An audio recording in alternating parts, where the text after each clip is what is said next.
Hello everyone, WBSSC group C group ডির 24 নম্বর practice set নিয়ে এই ভিডিওতে চলে এসেছি আমি। এর আগে 23টা ভিডিও আমাদের অলরেডি প্লে লিস্টে আপলোড করা আছে। এই যে অঙ্কগুলো নেওয়া হচ্ছে এগুলো শুধুমাত্র ডব্লিউবিএসএসসি গ্রুপ সি গ্রুপ ডির জন্যই নয়, পশ্চিমবঙ্গে হওয়া যে কোনো পরীক্ষার জন্য এগুলো সমানভাবে গুরুত্বপূর্ণ। সেটা পিএসসি যে কোনো এক্সাম হোক বা পুলিশের এক্সাম হোক, সবগুলো এক্সামের জন্য এটা গুরুত্বপূর্ণ। তো আমি চলে যাচ্ছি সরাসরি প্রথম অঙ্কে। কি আছে? 1 2 3 4 এর ডান দিকে কোন অঙ্ক বসালে সংখ্যাটি 9 দ্বারা বিভাজ্য হবে? তো 9 দ্বারা বিভাজ্যর ডিভিসিবিলিটি রুল কি হয়? না, অঙ্কগুলোর যোগফল, সাম অফ দি ডিজিটস কি হবে? মাস্ট বি ডিভিসিবল বাই 9, অর্থাৎ অঙ্কগুলোর যোগফল 9 দিয়ে ভাগ যেতে হবে। কি দেওয়া আছে? 1 2 3 4 এর ডান দিকে কিছু একটা বসবে। এইগুলোর ধরে নিলাম যদি এক্স বসে, তাহলে এদের যোগফল কি হবে? 1 আর 2 3, 3 আর 3 6, 6 আর 4 10, অলরেডি 10 হয়ে আছে। 9 দিয়ে ভাগ যেতে গেলে এটা কি হয়? 9 একে 9, পরেরটা হচ্ছে 18। এদের যোগফল হতে হবে, অঙ্কগুলোর যোগফল 18, অর্থাৎ এই জায়গায় যদি 8 বসে তবেই হবে যোগফল 18, যেটা 9 দিয়ে ভাগ যাবে, অর্থাৎ অপশন বি তে 8 আছে, এক্স এর ভ্যালু হয়ে যাবে 8। তো 1 2 3 4 এর ডান দিকে যদি 8 বসে, সংখ্যাটা 9 দিয়ে ভাগ যাবে। পরের অঙ্ক, একটি আয়তকার মাটির দৈর্ঘ্য প্রস্থের 1.5 গুণ। 1.5 গুণ কথাটার অর্থ কি? এটা যদি আমি লেংথ লিখি, এটা যদি ব্রেড লিখি, এটা দৈর্ঘ্য, এটা প্রস্থ, 1.5 গুণ অর্থাৎ 1.5, দ্যাট মিনস 3/2, অর্থাৎ ব্রেড যদি 2 হয়, লেংথ হয়ে যাবে 3। মাঠটির পরিসীমা যদি 600 মিটার হয়, তবে ক্ষেত্রফল কত? আমি এইগুলোকে এক্স দিয়ে ধরে নিচ্ছি বোঝার সুবিধার জন্য। তাহলে পরিসীমা কি হবে? 2 into 3x plus 2x, 5x into 2, that is 10x। 10x equals to 600 metre, 600 বলা আছে। তাহলে x ইকুয়ালস টু কি হবে? 600 কে 10 দিয়ে আমরা ভাগ করব, অর্থাৎ চলে আসবে 60। x এর ভ্যালু যদি 60 পেয়ে যাই, এটা কি হবে? 120, 180, 3 দিয়ে গুণ, 2 দিয়ে গুণ। ক্ষেত্রফল কত? অর্থাৎ 180 ইন্টু 120, দুটো শূন্য চলে আসবে, 12 ইন্টু 18, 12 ইন্টু 18 কি হবে? 12 8 96, 9 21, 216, তার গায়ে দুটো শূন্য, অর্থাৎ অপশন ডি হয়ে যাবে এই কোশ্চেন উত্তর। আমাদের পুরোটা করার দরকার নেই, এখানে 6 পেলে আমরা উত্তর 6 নয়, আচ্ছা এখানে তো 6 আছে না, তাহলে আমাদের পুরোটাই করতে হবে। 18 ইন্টু 12, এই গুণটা আমাদের পুরোটা করতে হবে। 18 ইন্টু 12 করে আমরা 216 পেয়ে যাচ্ছি, অর্থাৎ 21600, এটা হয়ে যাবে আমাদের উত্তর।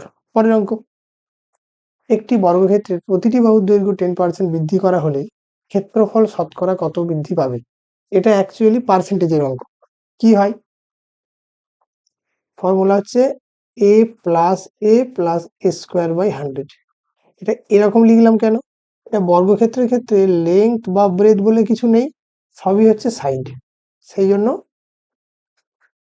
আমি এ ধরে নিলাম। আয়তক্ষেত্র হলে কি লিখতাম? এই ফর্মুলাটা লিখতাম, L plus B plus L into B by 100, এত পার্সেন্টেজ চেঞ্জ হবে। যদি বাড়ে তাহলে এগুলোকে প্লাস লিখবো, যদি কমে তাহলে মাইনাস লিখবো। এই ক্ষেত্রে তাহলে ফর্মুলাটা 2a plus a square by 100, that is কি হবে? 2 ইন্টু 10, অর্থাৎ 20, প্লাস 10 স্কোয়ার, অর্থাৎ 100 বাই 100, 1, অর্থাৎ 21% বাড়বে। এটা খুব বেসিক একটা অঙ্ক, 10%, যেটা কম্পাউন্ড ইন্টারেস্টে বারবার আসে, কম্পাউন্ড এফেক্ট। এই অঙ্ক একই রকম ডিজিট দিয়ে, যে 10% দুবার নিলে তার কম্পাউন্ড এফেক্ট হয় 21%, 3বার নিলে 33.1, এরকম বহুবার আসে। আর 20% থাকলে সেই ক্ষেত্রে সেটার এফেক্ট হয় 44%। যদি 20% করে বাড়তো, সেটা হয়ে যেত 44%। এগুলো মুখস্থ থাকার কথা, যারা অঙ্ক প্র্যাকটিস করে মোটামুটি এটা মুখস্থ। 10% যদি বাড়ে, তাহলে ক্ষেত্র 10% যদি দৈর্ঘ্য বা কোনো একটা সাইড বাড়ে, তাহলে ক্ষেত্রফলে বাড়বে 21%। 20% হলে কত? 44%। এগুলো মুখস্থ থাকবে, খুব ইজি। পরের অঙ্ক, একটি শ্রেণীতে 81 জন বালকের মধ্যে 66 জন ফুটবল এবং 32 জন ভলিবল খেলতে পারে, 6 জন কোনো খেলাই জানে না, কতজন বালক উভয় খেলাই জানে? এটা আমাদের ভেন ডায়াগ্রামের অঙ্ক।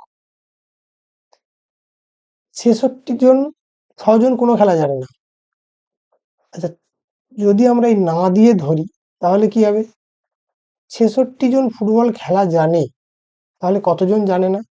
81 থেকে 66 আমরা বাদ দিয়ে দেবো। আমি শুধু জানে না কতগুলো বের করছি, জানেরগুলো আমি বের করছি না। তাহলে কতজন জানে না? এই 15 জন ফুটবল জানে না।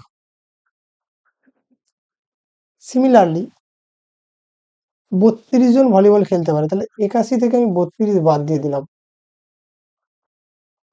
এতজন কি পারে না? ভলি, এইটা পারে না। 6জন কোনোটাই পারে না। অর্থাৎ 15 জন ফুটবল পারে না, 49 জন ভলিবল পারে না, 6জন কিচ্ছু পারে না। সিম্পল। এদেরকে যদি আমরা টোটাল করে নিই, এটা অ্যাকচুয়ালি আমাদের সেট বা ভেন ডায়াগ্রামের অঙ্ক। ভেন ডায়াগ্রাম দিয়েই আমরা এই অঙ্কটাকে করতে পারি, আদারওয়াইজ এটাকে অন্য আমাদের পার্সেন্টেজের কনসেপ্ট আগেও করা যেতে পারে, বিশেষ কোনো সমস্যা হবে না।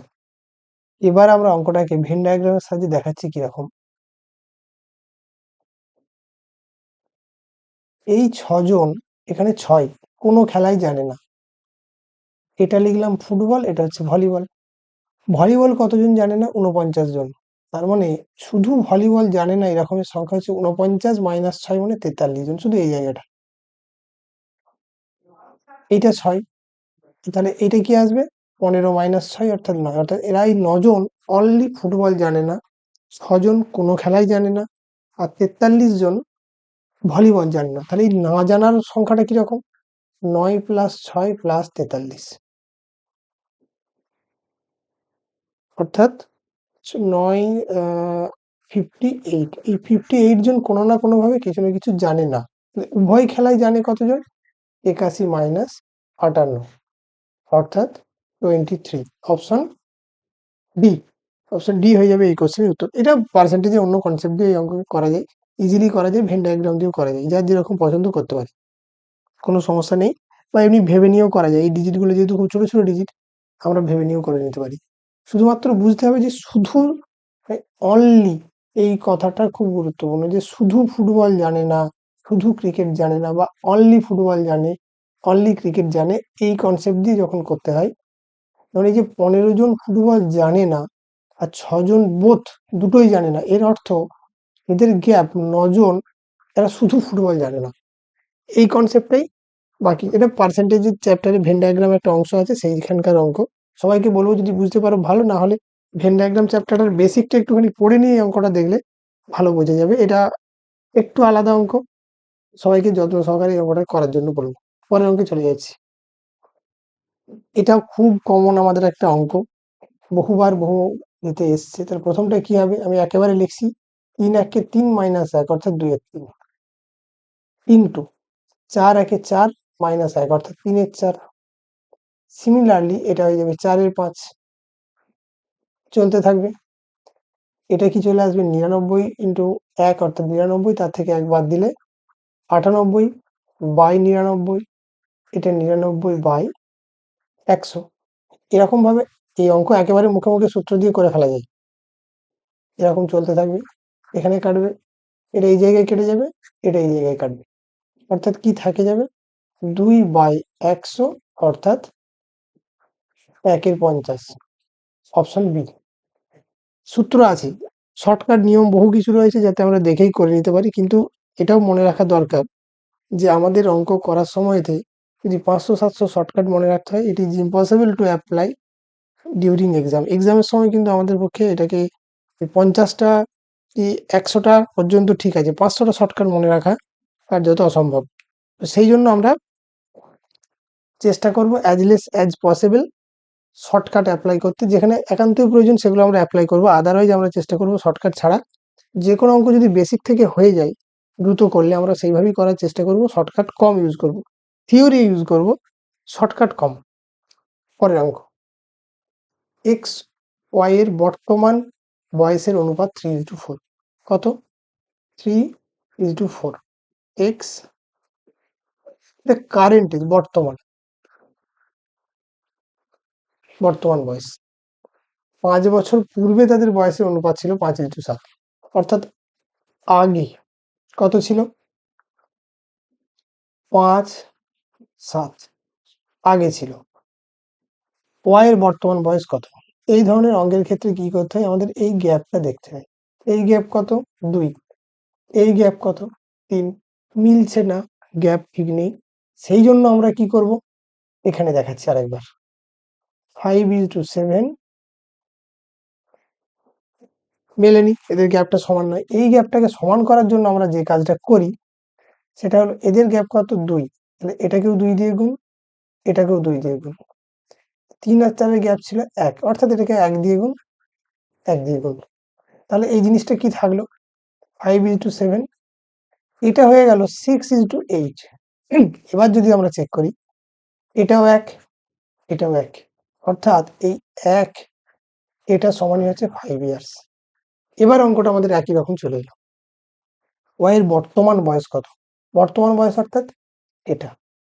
তাহলে 1 সমান যদি 5 হয়, 8 সমান কি হবে? 8 5 40। 40 কোন অপশনটা আছে? অপশন ডি, 40 বছর হয়ে যাবে বয়স। পরের অঙ্ক, 1728 এর সঙ্গে কোন ক্ষুদ্রতম সংখ্যা যোগ করলে যোগফল একটি পূর্ণবর্গ সংখ্যা হবে? এই অঙ্ক আমরা করেছি, ভালো অঙ্ক। 1728 আমরা এর বর্গমূল করার চেষ্টা করব। 4, 4 4 হয় 16, এখানে হয়ে যাবে 128। এখানে 4 এর ডবল হচ্ছে 8। এখানে যদি আমরা 1 দিই, তাহলে এখানে 1 দিলে এটা ঠিকঠাক হবে, কিন্তু এটা 1 আমরা দেবো না, পরের সংখ্যাটা 2 দেবো। 2 দিলে কি হবে? 2 2 4, 8 2 16। আমাদের কাজ হবে এদের পার্থক্যটা বের করা। বিয়োগফল করলে মাইনাস আসবে, সেটা আমাদের কাজ না। আমাদের হচ্ছে এদের পার্থক্যটা বের করা, অর্থাৎ 164 আর 128 এর যেটা ডিফারেন্স। 14 হচ্ছে 6, 3, 36, অর্থাৎ অপশন বি হয়ে যাবে এটার উত্তর। আমরা এটাকে এইভাবে করতে পারতাম, কিরকম?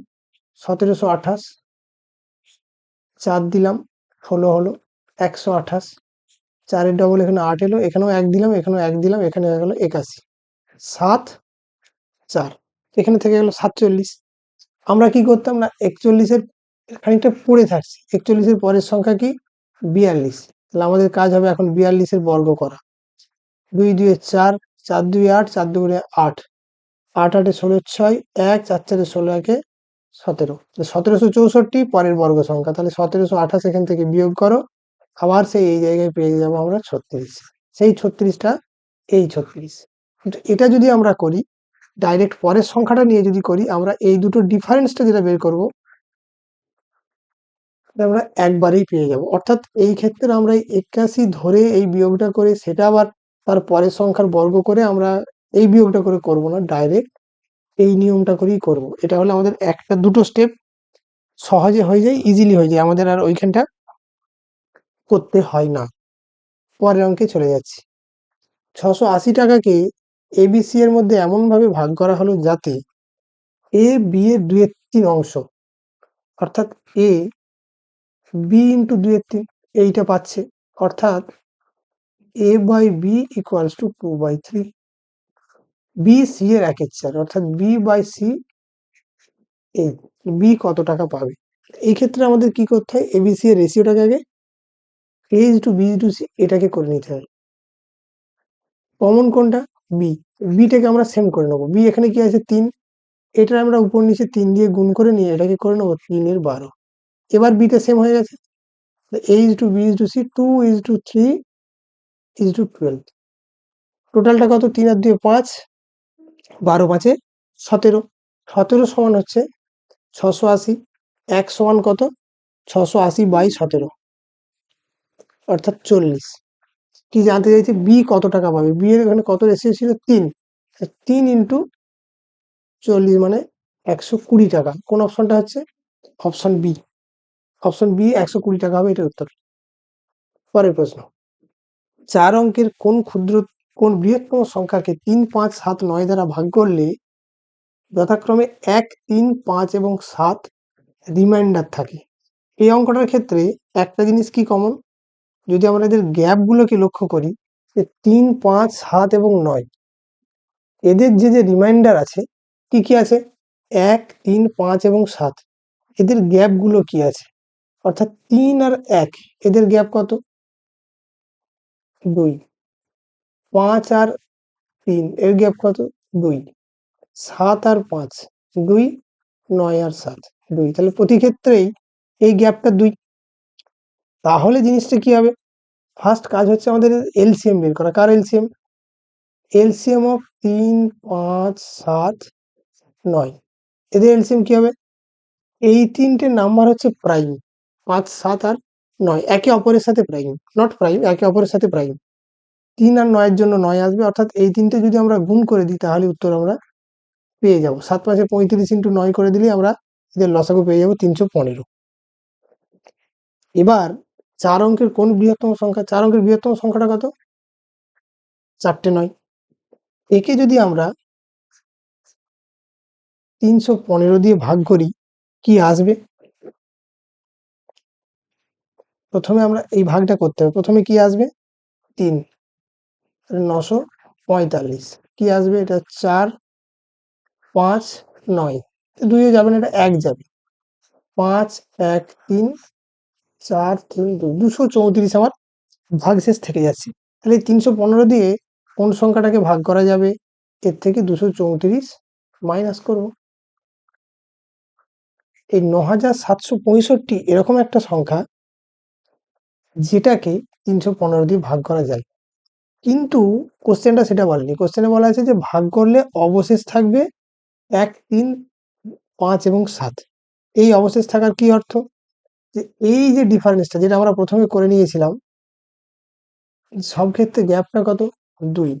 সেই 2টা এখান থেকে আমরা বাদ দিয়ে দেবো। তাহলে সংখ্যাটা চলে এলো 9763। অর্থাৎ এইটা হয়ে গেল আমাদের উত্তর। কি করলাম? যা সংখ্যাগুলো দেওয়া রয়েছে 3, 5, 7 এবং 9 তার লসাগু করলাম 315। 315কে 4 অঙ্কের 15 দিয়ে 4 অঙ্কের বৃহত্তম সংখ্যা 4টে 9কে ভাগ করলাম। ভাগশেষ 234। 234কে 4টে 9 থেকে 9999 থেকে বাদ দিয়ে আমরা পেলাম 9765। তাহলে সেটাই হয়ে গেল 4 অঙ্কের সবথেকে বড় সংখ্যা যাকে 315 দিয়ে ভাগ করা যায়। কিন্তু কোশ্চেনে বলা আছে যে ভাগশেষ 1, 3, 5 এবং 7 থাকবে। এই ক্ষেত্রে কি জিনিসটা অ্যাপ্লাই করতে হবে? দেখবো যে এই যে ডিভাইজার এবং রিমাইন্ডারের গ্যাপটা কত? অলওয়েজ 2। সেই 2টা আমরা এখান থেকে মাইনাস করে দেবো। তাহলে সংখ্যাটা হবে 9763। পরের অঙ্ক, √2x এর 5% 0.01 হলে x কত? লিখে নিন। √2x এর 5% মানে 5 এর 100। 0.01 এরকম ছিল। এটাকে আমি তুলে দিয়ে 100 করে দিলাম। 1 এর 100। এটা কেটে যাবে সিম্পলি। জিনিসটা কি হলো? এটা সমান 5কে যদি এদিকে নিয়ে আসি 1 এর 5 হয়ে যাবে। যদি এর স্কোয়ার করে দিই হয়ে গেল। তাহলে এটা এলো 2x ইকুয়াল টু 1 এর 25। x ইকুয়াল টু কি হবে? 2টা কেটে গিয়ে 1 এর 50। x এর ভ্যালু কি? 1 এর 50। সেটাকে করার জন্য আমরা 2 দিয়ে গুণ করে দিলাম। 2/100 অর্থাৎ 0.02। এটা আমি হঠাৎ করে 2 গুণ করলাম কেন? কারণ নিচে 100 আসলে আমাদের ভাগ করাটা ইজি হয়ে যাচ্ছে। তাহলে এর উত্তর আমরা কত পেয়ে যাচ্ছি? 0.02। আমরা কি করলাম? শুরু থেকে অঙ্কটাতে আমরা নতুন কোনো জিনিস অ্যাপ্লাই করিনি। ভাগটা যেমন আছে সেরকমই আমি রেখে দিয়েছিলাম। আমরা অ্যাপ্লাই কোন জায়গাতে করলাম বলে দিচ্ছি আরেকবার। এই জায়গাতে যেটা 0.01 ছিল সেটার দশমিকটা তুলে দিয়ে আমি 100 করে দিয়েছি, অর্থাৎ এটা চলে এলো 1 এর 100। এই 100 এই 100 দুটোই গুণ আছে, নিচে থেকে কেটে দিলাম। 5টাকে এই সাইডে নিয়ে এসে 1 এর 5 করলাম। বোথ সাইডে বর্গ স্কোয়ার করে দিলাম, এটাও স্কোয়ার। অর্থাৎ এই রুটের চিহ্নটা তখন উঠে গিয়ে এটা হয়ে যাবে 2x সমান 1 এর 25। 2 এখানে কেটে দেওয়ার অর্থ ভাগ করে দেওয়া, এখানেও ভাগ করে দিলাম। 1 এর 25 হয়ে গেল 1 এর 50। এবার এই ভাগটাকে করার জন্য উপর নিচে 2 গুণ করে উপরটা হয়ে গেছে 2, নিচে হয়ে গেছে 100। 2 এর 100 সমান 0.02। এই ভাগটা করা আমাদের সুবিধা হয়ে গেল। এইভাবে আমরা ইজিলি এটাকে করে নিলাম। এটাই ছিল আমার 10 নম্বর অর্থাৎ